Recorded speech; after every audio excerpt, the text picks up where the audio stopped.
we're gonna get any kind of photos or footage of them, this is the spot. This is the spot. Shall we? Bath time.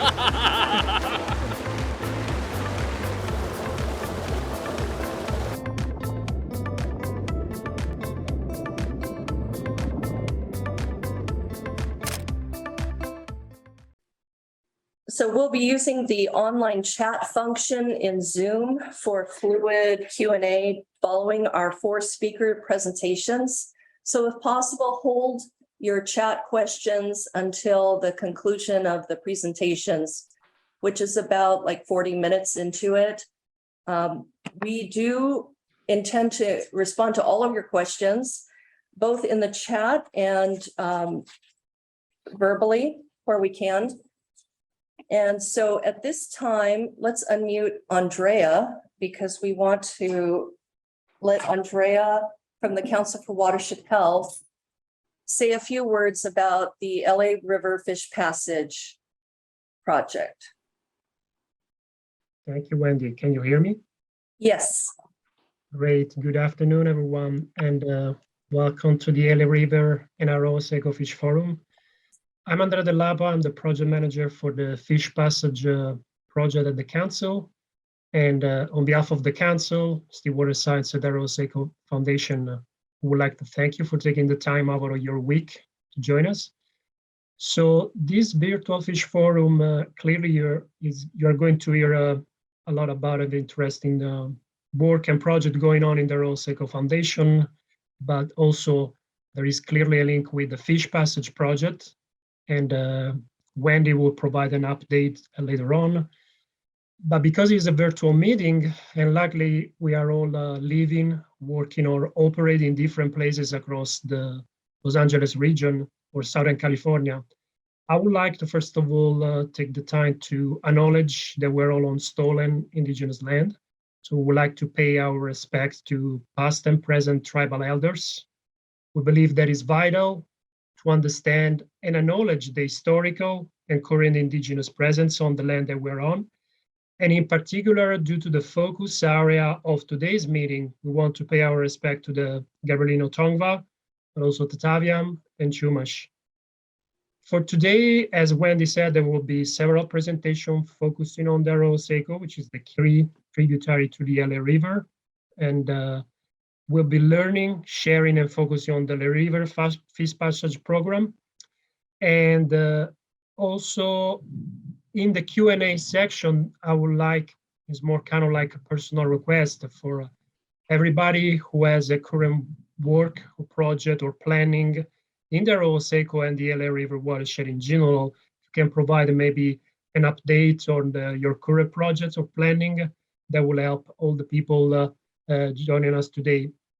We definitely want to build on the conversation that will originate from all the information shared today, with the hope that this information can help in creating partnership and collaboration across the expert and agency that are interested in supporting the recovery of native fish, such as the Southern California steelhead, through the creation of manageable and effective projects and programs to advance fish passage, migration corridor, and habitat restoration across the LA River watershed.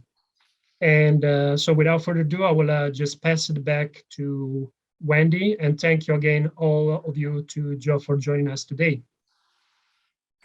So thanks, Andrea. And we're really honored today to have our speakers, Tim Brick from the Arroyo Seco Foundation, seated right here next to me. Derek Booth from Stillwater Sciences. Aaron Wilson Olgan, Department of Fish and Wildlife, who oversees all of our work down here in terms of helping us to get funding and also working through permits and regulatory approvals for projects. So we're really glad Erin and her staff could be with us today.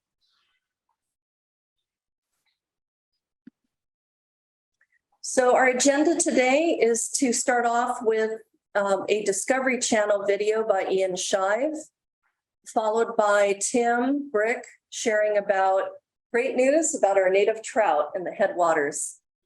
Also some other news about in-stream flows, Brown Mountain Dam, and barrier assessments. I'll be giving an update on the LA River Fish Passage project with the city of LA. We're glad to have Edward Belden, who's been our main point of contact at the city, along with other staff from the city of LA and leaders from the city of LA. Derek will be giving us a great overview of geomorphic, hydrologic, and topographic features of the Arroyo Seco, which is really wonderful to help us understand and be reminded of the context of the Arroyo. And finally, Aaron Wilson from CDFW will be sharing some guidance and future regulatory permitting process, laws and codes, priorities related to the LA River and Arroyo Seco. And you'll get a chance to ask questions during the Q&A. We're really thankful that you could be part of this forum today. So with that, we will be sharing this video. I'm walking here along the LA River where it meets the Pacific Ocean in one of the busiest shipping ports in the world, Long Beach, California. While I'm sure there's a lot of nasty stuff that's coming down and out to the Pacific Ocean, I also know that there's a beautiful wildlife story that's trying to swim up it. This is a steelhead trout. It lives its adult life in the ocean, but swims up freshwater streams and rivers to spawn inland. I'm on a mission to trace the route of this species along its historic 40-mile route from the Pacific Ocean in Long Beach through downtown Los Angeles to the spawning grounds in the mountains of Pasadena.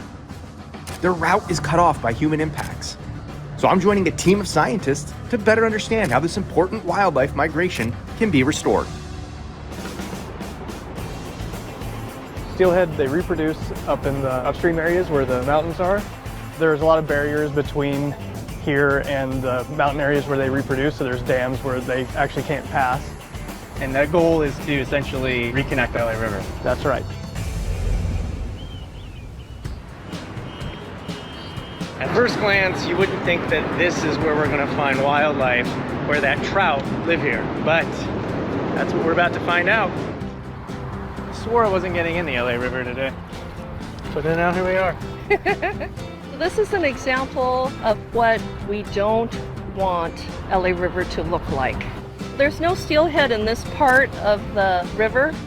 Our project involves creating habitat structures needed for fish to migrate to get up into the headwaters. This is an important spot for me to photograph because it shows what the area looks like before restoration efforts.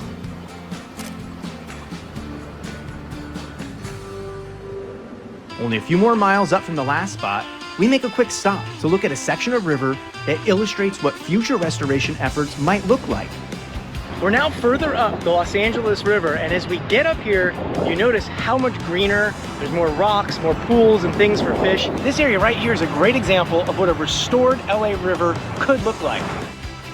Even though this area is good trout habitat, barriers upstream and downstream disconnect it from the ocean. So, still no trout here either.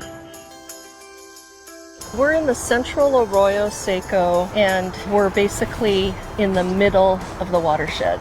It's pretty wild. You can tell how the entire world down here has changed. It's a perfect riparian habitat. We're not all the way up to where the trout spawn, but we're getting closer, it's getting greener, and it's getting a whole lot more beautiful. The difference here is very apparent. In the lower part of the watershed, it's all concrete. But up here, the restored habitat is greener, with rocks and pools of water that trout love. But again, upstream barriers mean there are still no trout in here. I've reached my final destination about 40 miles up from the LA River and Pacific Ocean meeting spot where this whole journey really began. And you can see how much different this area looks. There's rocks, there's pools of water. And now my hope is I can see if there's baby trout in this water. At this last location, there's an isolated population of trout, which, like their cousins in the Pacific Ocean, are cut off from their migration route. So this is where we found our 6-inch trout, as well as our 3-inch one. The small one is hidden underneath that boulder. All right, let's see if we can sneak in there slowly and get some footage of one of these guys. Say ah! Oh, wow. That's really good. I'll send you that too. We got a glimpse of our first trout hiding under a rock, but to get the ultimate shot, I need to get wet. This is a refuge for our trout. And this is also the largest pool, at least on the southern end out here. So if we're gonna get any kind of photos or footage of them, this is the spot. This is the spot. Shall we? Bath time.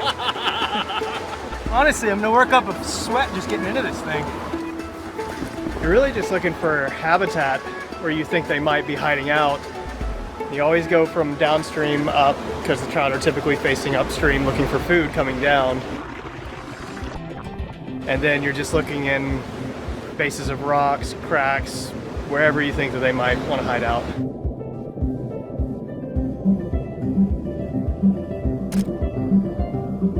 Whew. I don't know what's more shocking, the temperature of the water or the fact that there's actually fish in there. Sure enough, he's in there. Got the shot, got a photo, and got some footage. Able to get in the water. It was cold, as we expected it to be, and they were fish. So we're seeing trout up here. It's fantastic. Rainbow trout?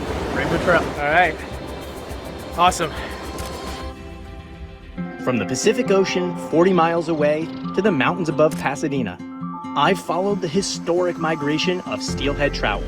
But unfortunately, the only place we can find the fish are in the ocean or way up in the mountains. The LA River is slowly being restored, but there are still challenges disconnecting this migration route. But with any hope and a lot of work, we'll one day see these fish return to their ancient ritual. Hi, I'm Tim Brick, the Managing Director of the Arroyo Seco Foundation. Isn't that a terrific video? It really establishes very clearly the link between the Los Angeles River and the upper watershed, especially the Arroyo Seco. And we of the Arroyo Seco Foundation are very pleased to be able to assist Ian Shive in putting together that great video. That was Angel Pinedo, our Education Director, and Gary Sickens also up there, scouting trout in the Arroyo Seco above Pasadena in the foothills of the San Gabriel Mountains and the Angeles National Forest.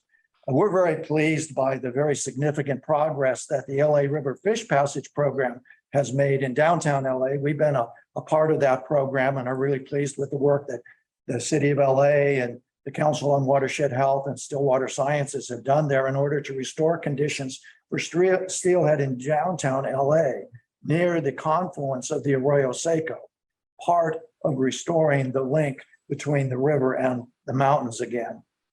The Arroyo Seco is really the connecting link between the San Gabriel Mountains. It's a key stream on the LA River system for the reestablishment of native fish like the endangered southern steelhead. And today we're particularly pleased to announce a new program, the Stream Flow Enhancement Program for the Arroyo Seco, which has recently been funded by the California Wildlife Conservation Board.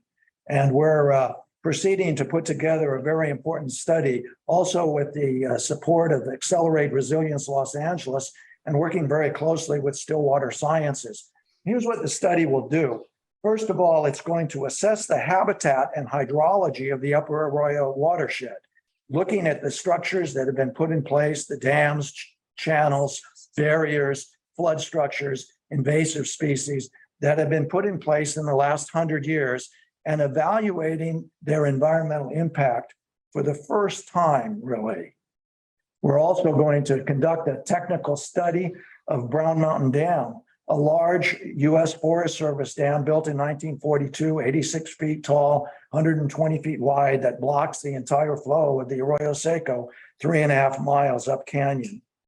We're going to be working with the city of Pasadena to assure an in-stream environmental flow to protect fish and wildlife during critical dry periods on the Arroyo Seco stream. We're going to form a technical advisory committee and have extensive community education and involvement as a critical part of the program, building support for restoration of native trout, steelhead in the Arroyo Seco for the future. So we will come out of this study with a prioritized plan to unclog the stream for the benefit of people and fish. Now, there's a series of other projects that are being pursued as part of the county's stormwater capture program along the Arroyo and throughout LA County with a narrow focus on water quality. And some are dealing with water supply and some are dealing with recreation. Some of those projects would put the streams of the Arroyo Seco and of Los Angeles River system in sewers and destroy them entirely. We don't think that's in keeping with the good principles of integrated water management. We can have water resources, flood management, and water quality and recreation, but they need to be integrated with habitat, wildlife, and particularly so in the era of climate change. We're working for nature-based solutions and designing projects for fish and wildlife, for enhancing biodiversity.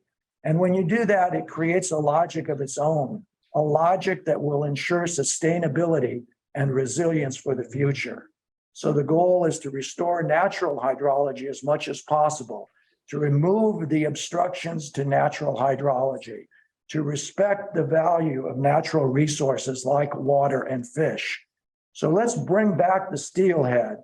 Let's restore living streams throughout Southern California. Thank you, Tim. That's so exciting. And we really have come a long way. And in particular, in the last few years, the Wildlife Conservation Board and the Santa Monica Mountains Conservancy and others have funded the LA River Fish Passage and Habitat Structures project, and other funders, Rivers and Mountains Conservancy, Watershed Conservation Authority have also joined forces for trout and designs for the lower LA River fish. And with this leadership, we've completed conceptual to 60% design packages for the LA River Fish Passage project under the leadership of the Council for Watershed Health, the Council for Watershed Health and the City of LA as lead agency, among many other partners. And the exciting news is the first Reach 8A, which we'll be showing a video of, is ready to move into final design, final CEQA and permitting, and construction, hopefully in the next 2 years, because we've completed 60% design. So this is really exciting. It's a first step in removing impediments for fish passage in the downtown area of the LA River. A related work is going on in the upper watershed, as you heard from Tim, along with the central and lower Arroyo, the Army Corps working there, and then connecting to the lower LA River with Trout Unlimited and other folks. And San Gabriel River next door, there's native fish recovery going on in the headwaters. And there have been steelhead sightings in the lower San Gabriel River all the way up to Coyote Creek.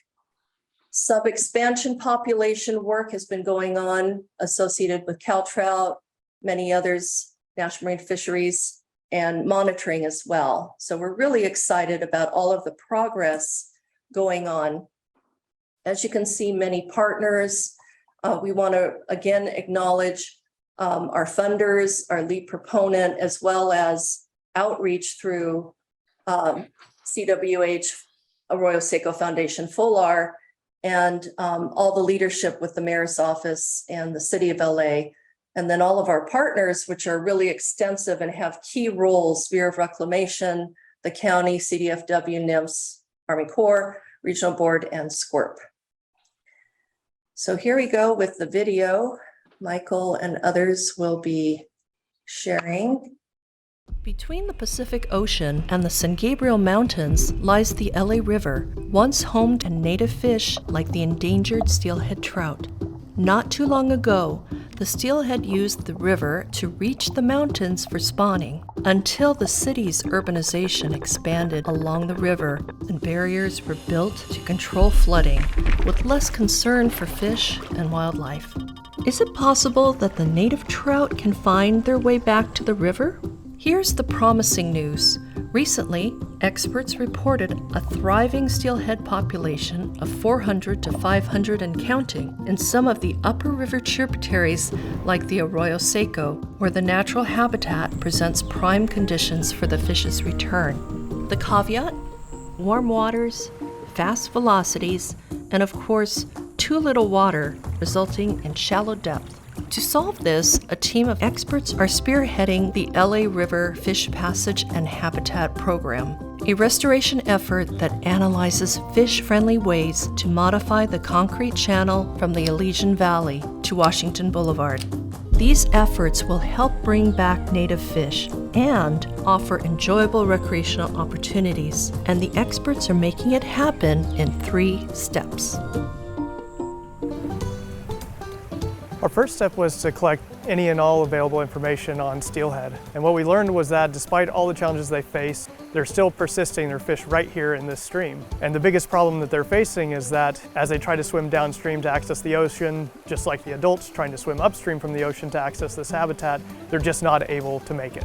And to reach this habitat, they would need multiple storm events that create high enough flows that allow fish to swim upstream. But the problem is that those high flow events can create water velocities that are too high. So what we need to do is create a roughness in the bottom of the channel that provides velocities that are okay for fish to swim upstream against.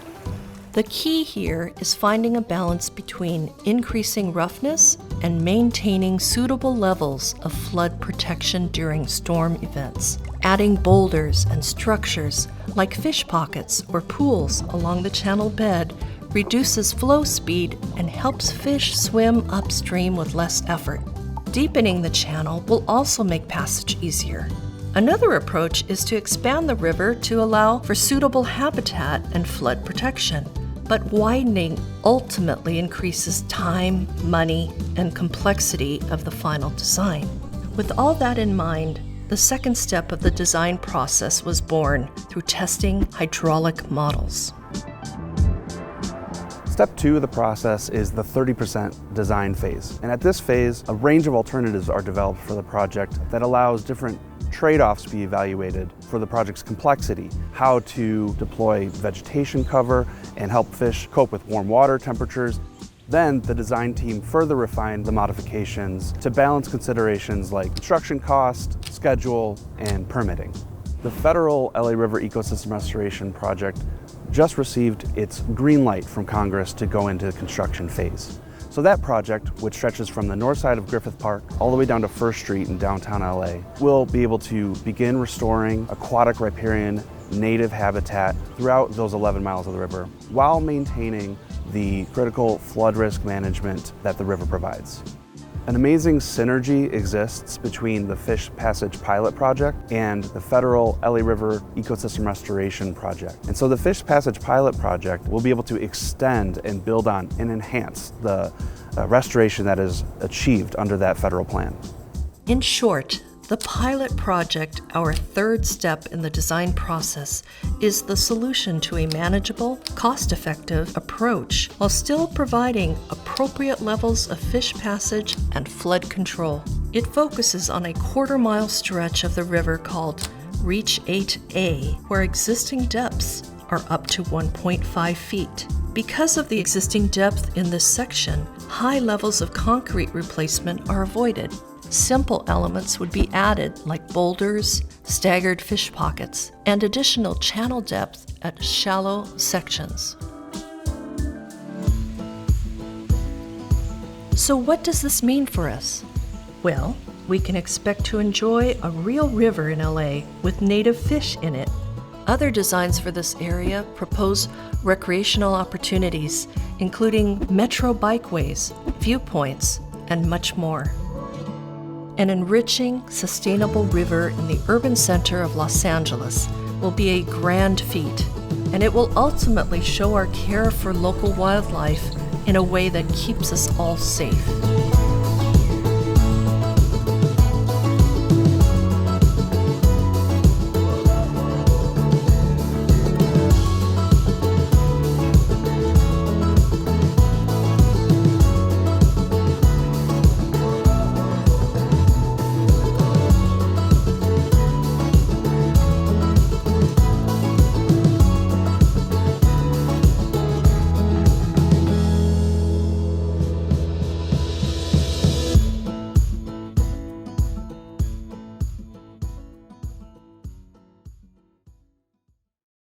I'd like Derek Booth from Stillwater Sciences to give us his talk and just refresh our thinking about geomorphic and hydrologic topographic features of the arroyo.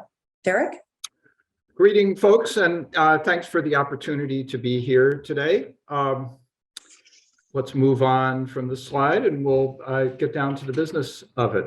I'm a geologist and geomorphologist, and so my perspective on a watershed is always from the physical side. So here's the totality of the Los Angeles River watershed and the role that the Arroyo Seco plays in it. You can see that the Arroyo Seco is not necessarily the largest portion of the watershed, but it's a substantial tributary, and the fate of and ultimately the restoration of this watershed is really a significant component of the LA River as a whole. Next slide.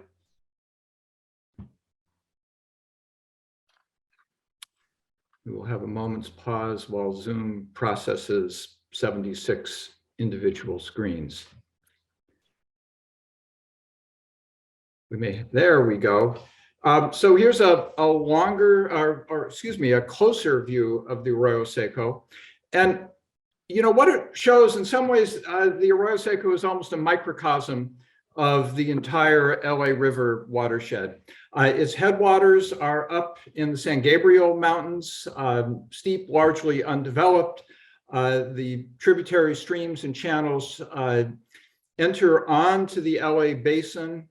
And then we essentially have a long stretch where water flowing down and hopefully fish moving in both directions have to traverse on their way to the ocean. Next slide.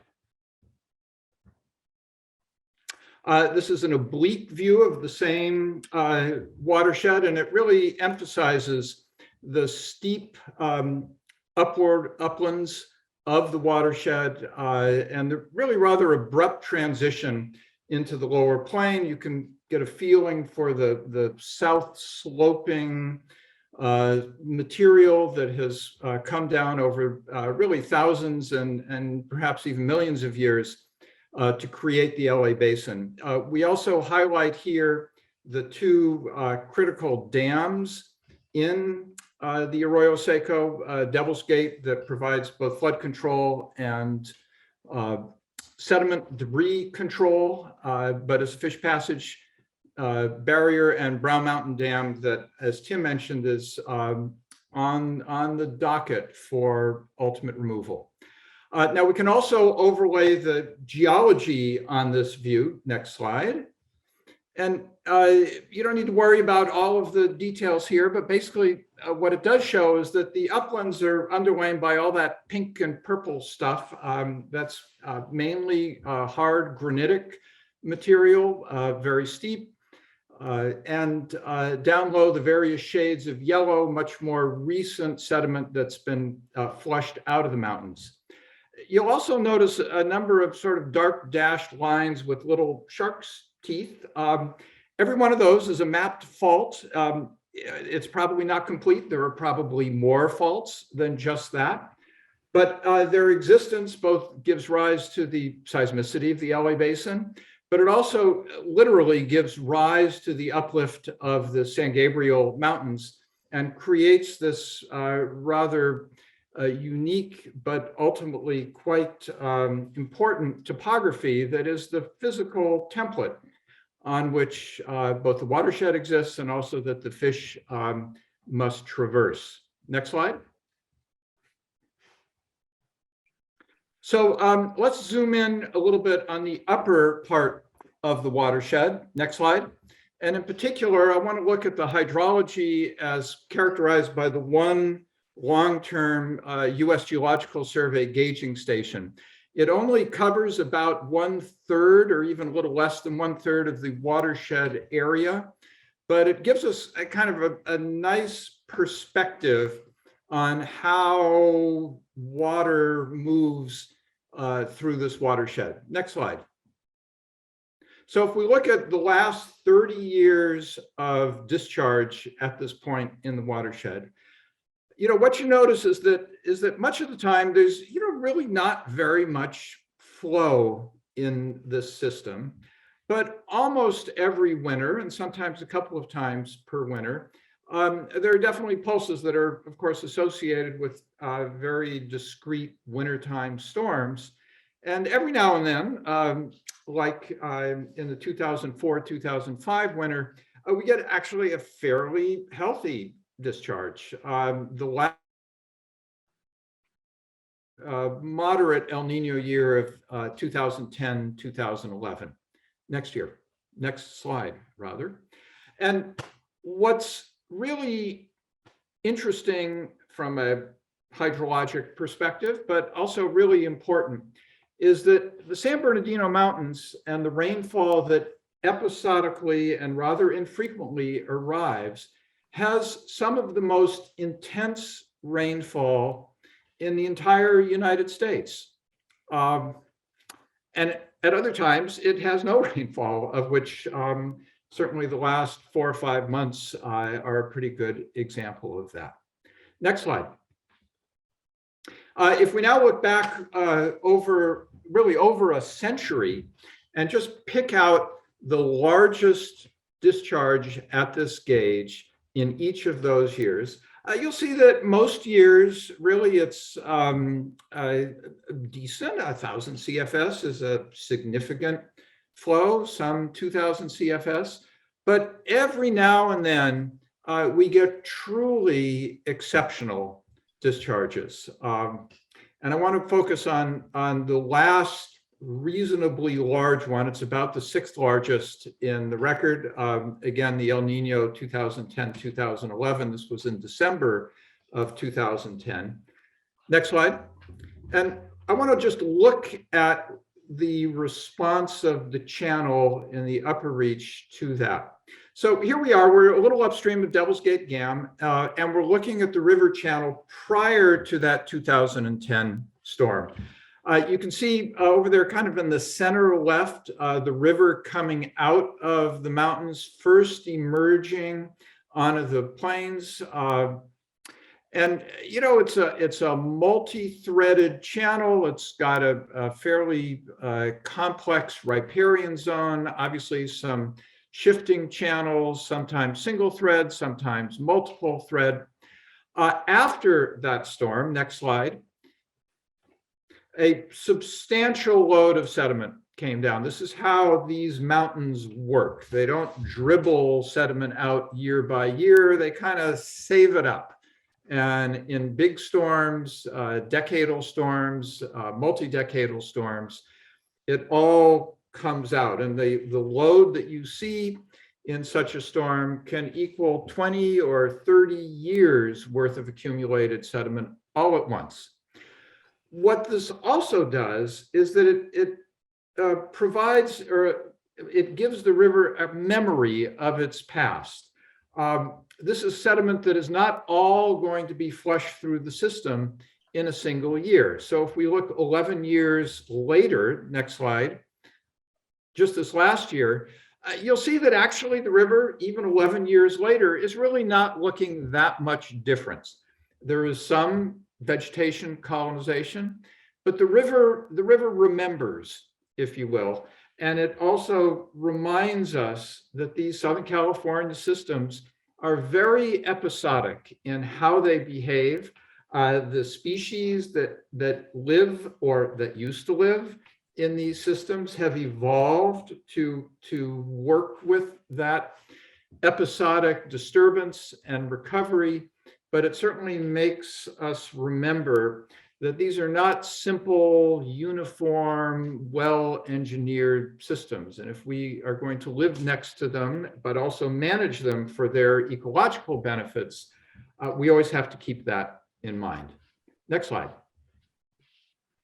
So let's look just a little bit downstream.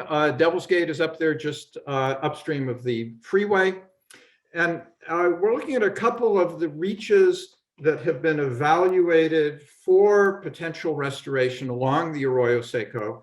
as part of the Army Corps' ecosystem restoration project that Tetra Tech was instrumental in developing. So here we are. The river, of course, is that little concrete ribbon running through the middle of the golf course. Next slide.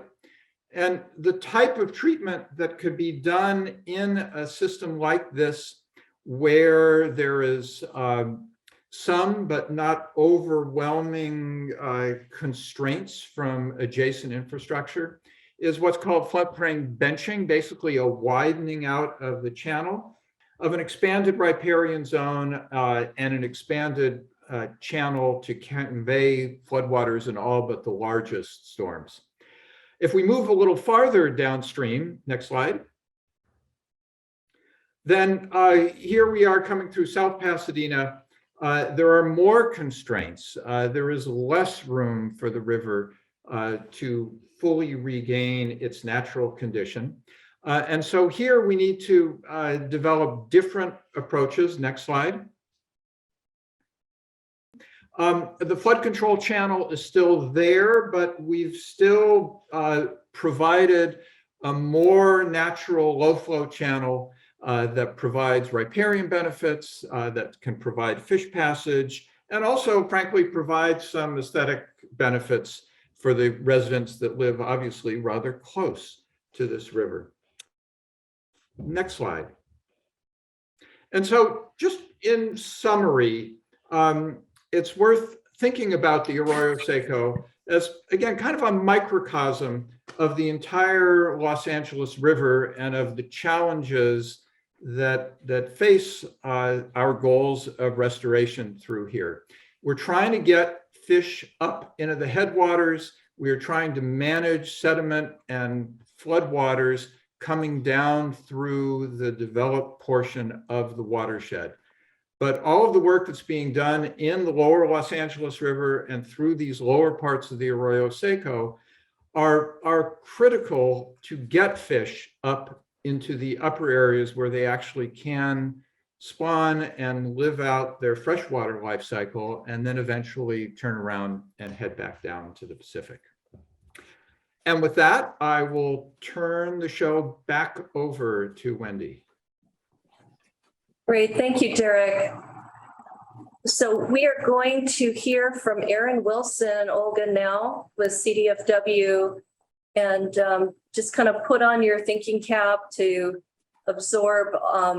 She's going to go through high-level relevant statutes as well as some guidance for future projects as we navigate through environmental approvals on our projects and think ahead to how we work with nature and strive to protect our wildlife and our resources, focusing on the Arroyo Seco and all the different recovery and restoration work going on related to the LA River and the Arroyo and other tributaries. Hi, everybody, and hey, Wendy, thank you for inviting me to this. So like Wendy said, I'm the program manager for CDFW for our Habitat Conservation Planning Program, and I supervise LA, Ventura, and Santa Barbara counties. I also have a lot of review. I do a lot of review of restoration projects and provide funding opportunities for other projects as well. So, and I want to thank Wendy for all her work she's done. I've really made her jump through some hoops recently. Today, I will be presenting an overview of the regulatory requirements listed here to consider while navigating wastewater, water quality, water diversions, and restoration projects throughout the LA River watershed, and just generally for any time you're in a stream. If you have any questions regarding how this might apply to your specific project, please feel free to reach out to me and my staff. I can direct you to the right staff and we can help you out. We're here to discuss anything you need to talk about. Next slide. Oh, you already got that. Oh, okay. So these are the relevant statutes that I will be discussing. Next slide. California Endangered Species Act protects species that are threatened or endangered from extinction. Southern California steelhead was just recently added to this list. As a fish species that occurs in this watershed, I will focus on them today. However, this law also protects species like least-billed vireo or riparian bird species, also known to occur in the LA County watershed. Next slide. So what does CISA listing for steelhead mean to us all, and how is that implemented? The listing under CISA includes all life forms. So that includes adult, juvenile, and residents, those that have seen the ocean and those who haven't, as long as they're within the limits of anadromy. The limits of anadromy are delineated by a total barrier to fish passage. Therefore, for example, a resident fish above a total barrier like a dam is not protected, but if you are below a total barrier and there is fish passage, that is within the limits of anadromy. I added the next slide, which is a map, a real big overview of all of the partial and full barriers to kind of give you an idea how many there are. If you have questions about this, please do not hesitate to reach out. It's complicated and sometimes not as simple as you think. With that next slide.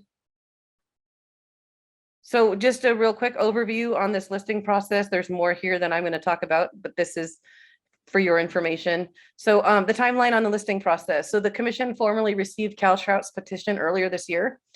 There was a delay, and on April the 21st, they affirmed that listing may be warranted for the California steelhead. This starts a 12 to 18-month peer-reviewed process to determine if that listing is warranted. The most important thing to note here is that during the candidacy phase, unlike the federal process, the species is afforded all of the same protections as if it was listed. Next slide. And so these are the regulatory requirements to get you through CISA. So these are the 4 ways that you can obtain take for steelhead right now while it's a candidate species. I'll focus on the 2084 next because that's the different, that's new. And then, so when the species was sent to candidacy in April, the commission also adopted a 2084, which is a emergency regulation, which allows for take of the species during the candidacy phase. So I'll talk about that one next. So next slide. So the 2084 is a criteria-based regulation that was that basically allows for an emergency stopgap of protection for the entity that's diverting or doing maintenance or something in the river that can't be stopped, where a state take authorization could not be obtained in time. So this is temporary, it's emergency, and that you have to meet all of these criteria to apply. And there is a verification process that the department goes through to verify that you do fall under this emergency take authorization. So it has to be an emergency. You couldn't have had time to get a permit. It has to be related to flood, water conveyance, water use, highway projects.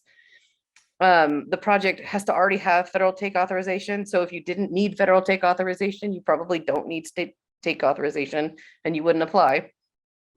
And then the project has to either have a stream bed agreement or have paid the fees working to get a stream bed agreement or described why you don't need a stream bed agreement. And then there's that 30-day review period from when you apply. Next slide.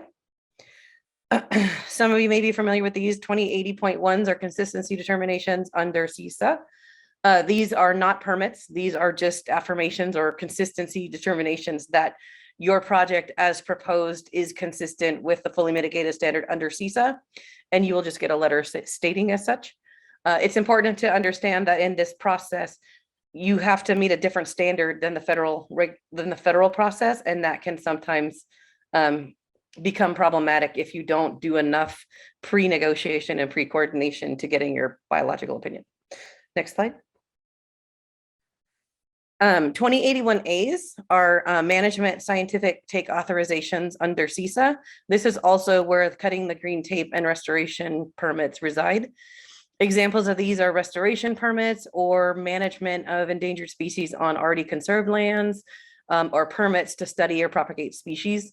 These permits don't require a fee and they do not require compensatory mitigation. So next slide. The next group, and this is where you're probably more all familiar, is 2081Bs, which are incidental take authorizations.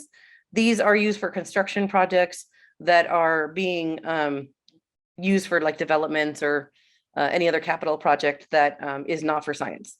So or restoration. So these projects are So these projects must meet the fully mitigated standard, which includes compensatory mitigation, financial security, long-term endowments, and perpetual conservation of land. And these permits are the ones that do require the fee. Next slide. The next regulation is Lake and Streambed Alteration Program. This is probably one that's most familiar to most people. So the department regulates streams where an entity may substantially divert, obstruct, or change the bed, bank, and channel. So you would notify with the department if you think that your project may or your activities may impact the stream, and we would determine whether that applied, and we would issue you a stream bed agreement for your project. These types of projects include water diversions, water conservation projects, construction projects, culverts, detention basins, retention basins.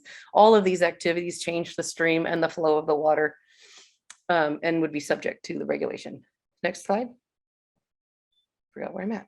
So in about 2015, there was a Farm Bureau versus Department court case that affirmed the authority of the department over water diversions, where the simple act of taking water from the stream was subject to notification. This was different than was previously thought, that you had to have like a structure or facility being built to trigger that permit. So the courts affirmed that just taking water or turning on the switch was subject to 1602. And, we have a process where we determine whether that's substantial or not. I'm sorry, did I get the next slide? Next slide.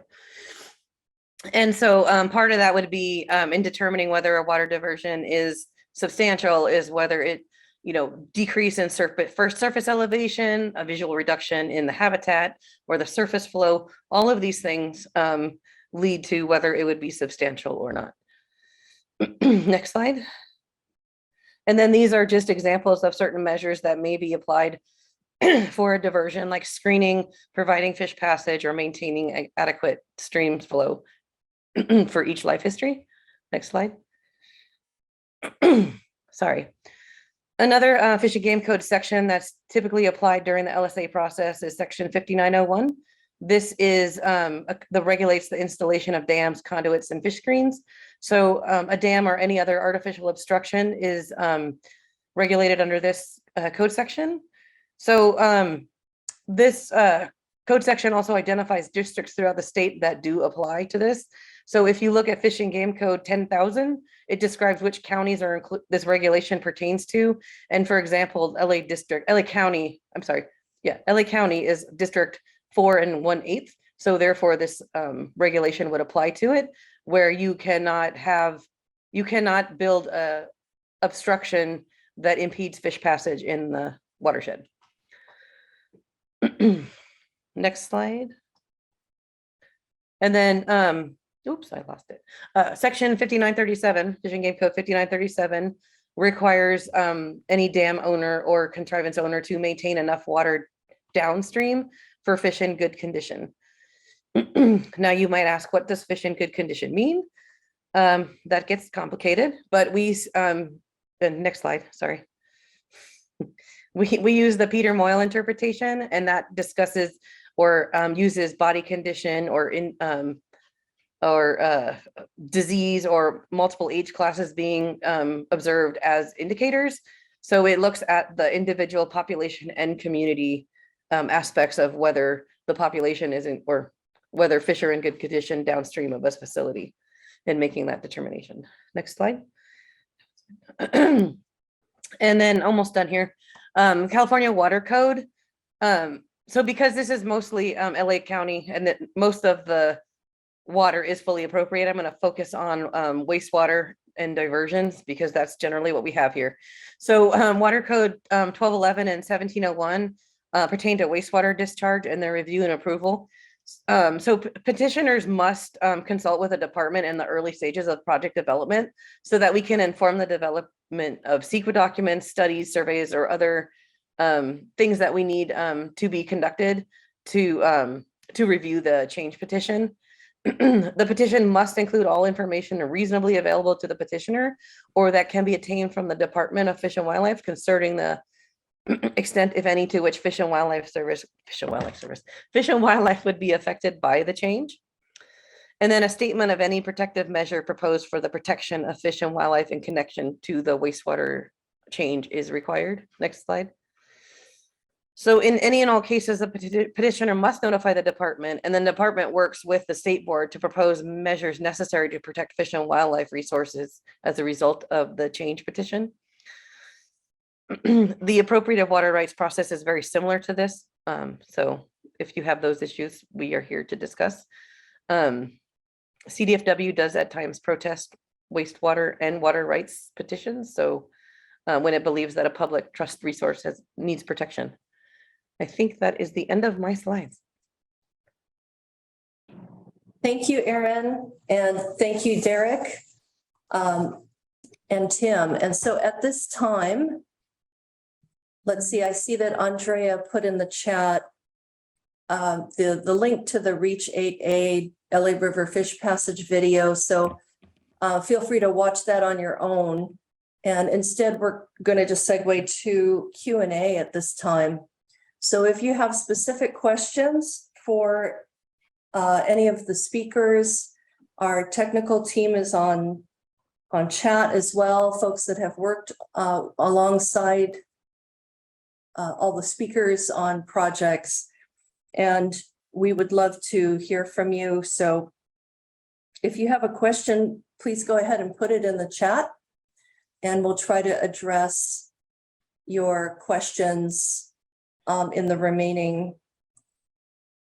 just handful, 15 to just under 20 minutes that we have. Okay, so great. So we've got a question for Erin, and it has to do with the abundance of laws and regulations and protecting our streams and wildlife. And the question, Erin, is very broad. It has to do with violations. Oh dear. And why are they, so this is, why are they so widespread and so long lasting? So it's a broad question about enforcement related to these. That's a loaded one. I mean, I think there's so many reasons why. I think it's staffing issues, not having enough scientific staff to address each violation. It's the wonkiness of the code sections that don't always lend themselves to be adjudicated. It's a lack of desire from jurisdictions to want to deal with environmental crimes when they have murders and all other crimes. But I think that it's also just, and I mean, people also don't know. So I think there's so many reasons. Trust me, it's I think that if you ask my staff, it's, you know, something we live with daily. It's a daily struggle. Thanks, Erin. Okay, great. So we have a tribal related Indigenous peoples question. Indigenous peoples of the area. Sorry, let me see. I think I can get these. Yeah, long. You're going so fast. Okay, it's all right. Don't worry. So I'll go ahead and read some questions, and I'll try to direct the question to one of our technical team to address. Okay, so this next question comes from Jesse, and or maybe it's okay. Yeah, from Jesse. So long-standing relations with steelhead and salmon. How, if at all, are they involved in these processes? The indigenous peoples of the area have had long-standing relations with steelhead and salmon. So I think what I'll do is, Tim, do you want to take that? Because I know you've had long-standing relationships with the tribal folks, and just in terms of moving forward with the Arroyo Seco restoration and other river projects, how how have they been involved is a question. And then going forward, how can they be involved? Well, we have so much to learn from the indigenous people because they literally survived. They had a very special relationship with the streams and the mountains and the fish as well. There has been involvement of various groups of Native Americans and blessings at different times and consultation with them on key aspects of the program. But I think we have a lot more to do in the future in terms of involving organizations of the indigenous people. And I think we're just really beginning to understand the contribution that the indigenous people have made. The area I think where there's been a really big improvement in this in recent years is with regard to fires and the use of controlled burns throughout the state. But I think we need to do much more in the area of fish and wildlife as well. So thank you for raising that point. Right. And I know Andrea with the Council for Watershed Health and Shelley Backlar have been working with our tribal leaders. And so what we'll do, there we go. So Jesse, Shelley will follow up with you to provide a more complete response to your question. Shelley's working with Andrea on that. Okay. Okay, so here's a question from Bob Blankenship, Trout Unlimited. And this has to do with fishing. So with fishing prohibited below impassable barriers, is the channelized river an impassable barrier, velocity barrier, ? Or does the Department of Fish and Wildlife consider the entirety of the LA River closed to fishing? I believe that's the question. So Erin, do you want to? Yeah, sorry. Yeah, so for the most part, those long stretches of concrete channels where there's no place for fish to rest are seen as total barriers. So that 6 mile or so section of the LA River would be considered sort of the limits of a NADRME if I'm not missing a barrier below that. Great, thank you. And then Bob's working on fish passage in the lower and, you know, complementary to our LA River fish passage. So we are trying to address those barriers. Okay, there's a question from Robert to Erin, and it has to do with regulatory permitting on the CDFW side and then the Army Corps side. How do these organizations work together, and can this be streamlined? I feel like we do try and reach out to the Corps and streamline with them. We generally have, or we used to have meetings with all the agencies together. I think that's kind of changed recently, and I'm not sure why. But I think for the most part, the department and the Corps are usually on the same page. And I feel like when we do address permitting, we like to make sure that the applicant understands that there should be coordination, because you don't want to get into the situation where the department wants something and the Corps wants something else, and that happens a lot. Or that your mitigation isn't consistent, because there are times when the Corps will want mitigation in the watershed, but maybe CDFW wants something else. So it happens. So I mean, I encourage that upfront coordination to not be sideways on one of the agencies, and that includes the water board and NIMS. Excellent, thank you.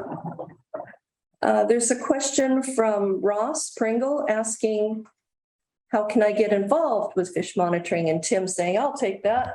Hey, thank you, Ross. We have a program that we call the Trout Scouts that are actually going up into the mountains and documenting the presence of the fish there. And just recently, they've discovered a lot of new fingerlings that have come in this season. It's very exciting. And you saw Angel Pinedo in the video doing a lot of that. So if you'd like to get involved with the Trout Scouts or with other restoration activities in the San Gabriel Mountains, why don't you send me an email to tim@arroyoseco.org, and I'll make sure that you find out about the activities that are going on with regard to trout scouting and other restoration programs as well. Excellent. Thank you, Tim.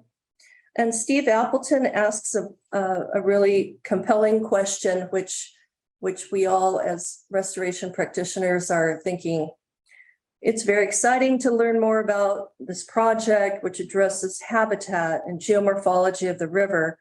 Yet in reaches of the LA River just upstream, recent sediment removal and civic works projects have adversely modified naturalized sections, altering the water course. How do you propose to see the river as a whole, in specific attending to the already existing natural resources, such as the Elysian Valley? So I think I'm going to let, I feel like Derek and AJ can tag team a bit on this because of the limiting factors assessment that we did for the river, as well as our basis of design. So there's a watershed-wide study that we can share with Steve following this, but maybe, I don't know, maybe AJ to start off and Derek can chime in. Yeah, this is AJ Keith. I'm a fisheries biologist with Stillwater Sciences. It's a great point, and I appreciate you bringing that up. The naturalized sections do currently provide the best habitat. And I think it's an area that needs to be looked at in terms of maintaining that habitat to the extent possible. Also considering the constraints related to flood control, and that's, sediment removal and vegetation removal are done in the context of making the channel able to convey flood flows, and in the interest of public safety. So it's a bit of a quandary, and it definitely needs to be explored further. Derek, did you want to chime in, or we can get back to Steve as well? I think this is a longer type of discussion. Yeah, I'd echo AJ. This is a really significant challenge. There are a lot of people that live next door to the LA River and the Arroyo Seco. And being able to accomplish both of the goals that we hold, public safety and fish passage and function.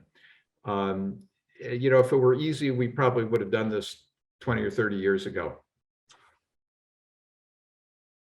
Great, thank you. And then just to let folks know, we are working alongside the conservancies to better look at the science behind what needs to happen with the flows, sediment, and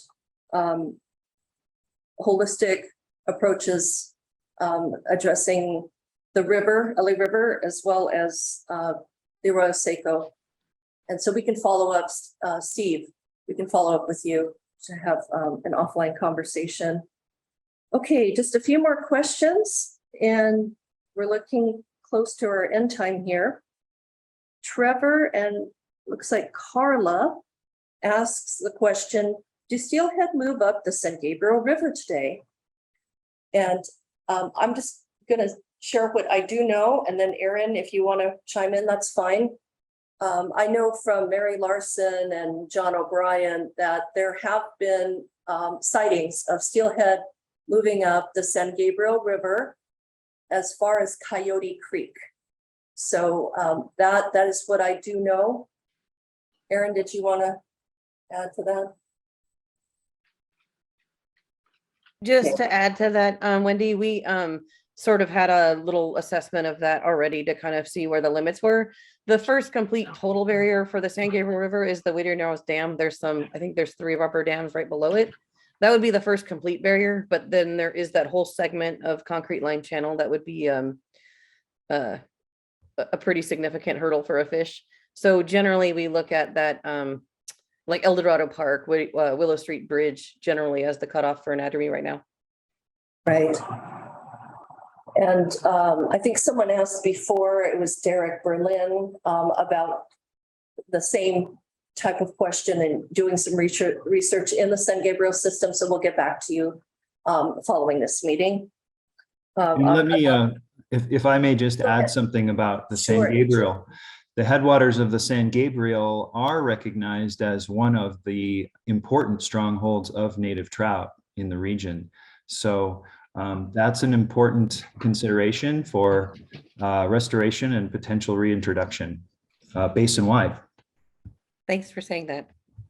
Excellent. It might be good to note that the Department of Fish and Wildlife did a very significant restoration translocation of fish from the West Fork of the San Gabriel River into the Arroyo Seco in November of 2020, I believe it was.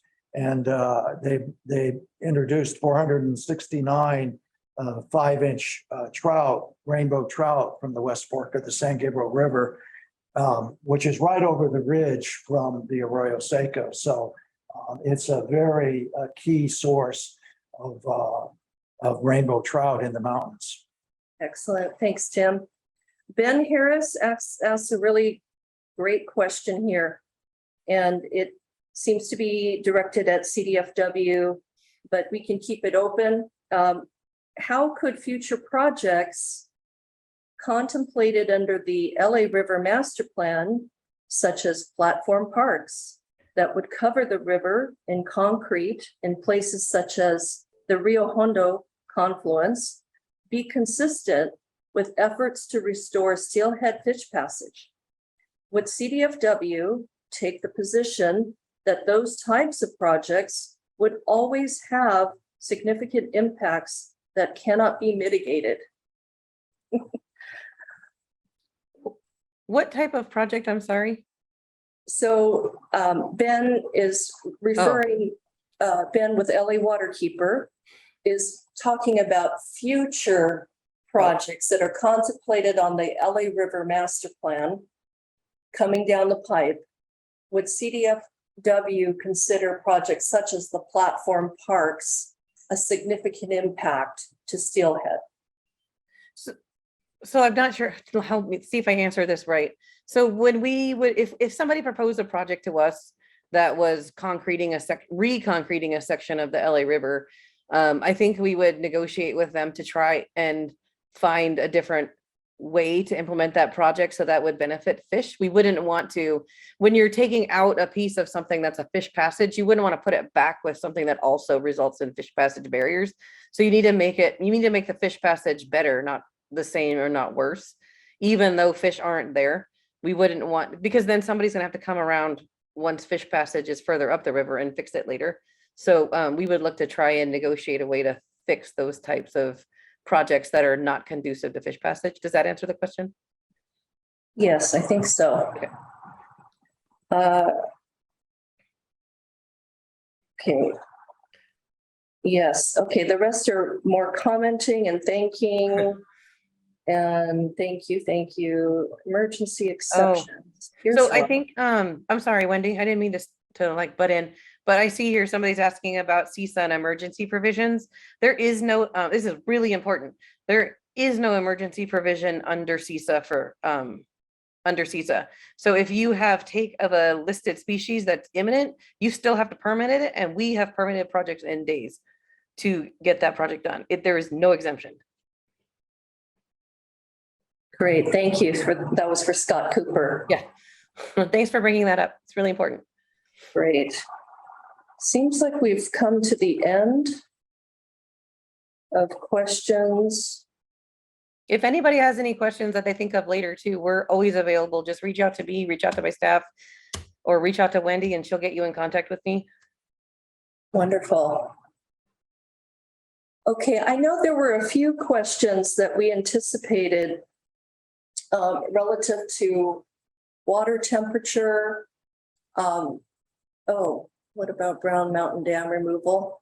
Okay, let's address that question. Jim Burns asking about Brown Mountain. Brown Mountain Dam is a Forest Service dam that's a very large barrier, the largest barrier in the Arroyo Seco watershed. And it really divides the upper watershed from the rest of it. So it's 3.5 miles up the canyon from the JPL bridge at the mouth of the Arroyo Seco. We'll be conducting a preliminary technical assessment of Brown Mountain Dam that'll include a look at its biological impacts and also its seismic and structural issues related to it, and we're going to come up with alternatives for removal or modification of the dam in some way in order to facilitate better fish passage and wildlife issues. So that's going to be a real key part of our study. Thank you, Tim. Ira was just asking about a recording of the presentation. And yes, we have been recording, so we will send the link out to all attendees, and we will also likely be posting it on websites. I think Council for Watershed Health and Arroyo Seco Foundation, among others, will be posting. Thank you, Ira, for being here. And it looks like we're just about out of time, but I wanted to give folks a chance. There were a few questions that had come up before this fish forum regarding steelhead migration and water temperatures in the LA River, and whether or not, well, just how does that look? And so Nate Butler has done some work on this, and so we wanted to give an opportunity to share in response to that question what we're seeing in terms of water temperatures post-storm when the fish would be migrating. So Nate, if you're still on, can you just take it away and give a few thoughts about that? Yeah, absolutely. Can you hear me okay? Yes. Awesome. So a lot of the questions about the water temperature in the LA River were prompted because there was a study released earlier this year that looked at evaluating the thermal suitability of the river for migrating steelhead. They modeled hourly water temperature from near Oso Park down to Holydale Regional Park. That's shown on the map there. And they only modeled the water temperature for what they considered the base flow, which was 132 CFS. And if we go next slide, they were specifically doing it from this like Oso Park to the lower portion, which is listed as 4A and 4D near Holydale. And from that, they then were basically taking averages and trying to wrap that all up into a nice tight package to make a broad assessment. I could go to the next one. In their broad assessment, they were looking at the maximum value of a continuous 7-day period. So they basically took the average, the maximum value over that 7-day period, and they took the maximum average value over a 7-day period, and they took the minimum weekly minimum value of a continuous 7-day period. And these statistics make it a little hard to parse, but essentially they were looking at the various water temperatures over that time period and averaging them across a weekly period, either as a maximum or a minimum. From all this modeling that they did, and specifically between February 1st and May 31st, they basically made a very broad statement that water temperatures in the LA River, maximums especially, were above the steelhead survival line. And they had defined that as 25 Celsius. However, that seemed a little too broad of a statement. There's some nuance there that we felt needed to be looked at a little closer. And so after this paper was released, there was a storm event. And we went out and measured the water temperature in the river at certain locations, Oso, Riverfront Park in between Oso and Holydale, and then Holydale further below. And post-storm event, the water temperatures were much lower than what they were reporting. And if we go to the next slide.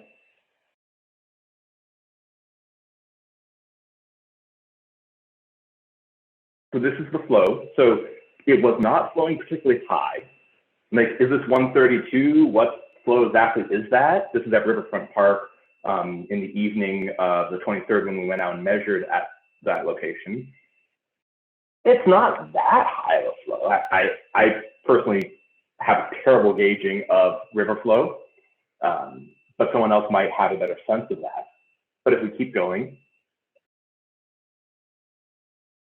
the main thing that we saw was that measured instantaneous water temperature suggested that the modeled water temperatures don't characterize conditions following storm events.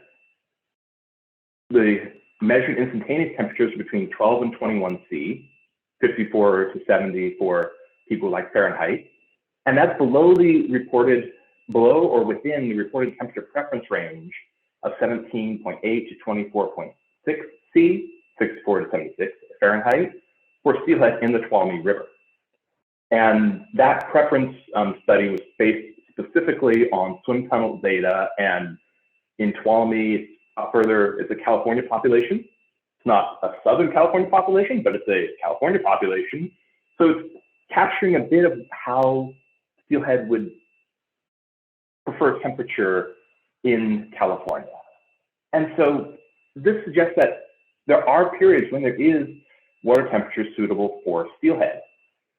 If we keep going, and I've only got a few more of these that will basically get at how wrapping it up into averages can lead to some results that don't quite tell the whole story. Hey, Nate. So there's yes. I'm sorry, we're going to have to wrap up due to the timing, but thank you so much for your help with this. Yeah. And we can send out the slides that we didn't get to after this meeting. So thank you. So we just want to wrap up today. Absolutely. Yeah, and thank everyone, all of our speakers. Thank you, Tim. Thank you, Aaron. Thank you, Derek. And again, thank you to Andrea and City of LA, Edward, and many others who have been providing leadership for fish passage, habitat flows, and dam removals, and all kinds of really exciting work that's going on to monitor and to help our native fish. So for our team, just know that we will be sending out the link to this recording. The slides are available, the sources that Andrea provided, as well as other documents we can share, and follow-up questions for Erin or anything like that on the regulatory side. We can make her contact information available to CDFW and her staff. So thank you so much for being a part of this. If you have follow-up questions, feel free to contact us. You can contact Shelley Backlar, and we just are looking forward to future conversations and forums where we can share about all of the, the water quality, water temperature, all of the different water supply and conservation, and how we can work together in our areas of influence to be stewards of our rivers and our incredible resources, including steelhead and rainbow trout. So feel free to join the Royal Scouts, like Tim said, join up and be part of the river movement, and go steelhead. Thank you all. Have a great afternoon.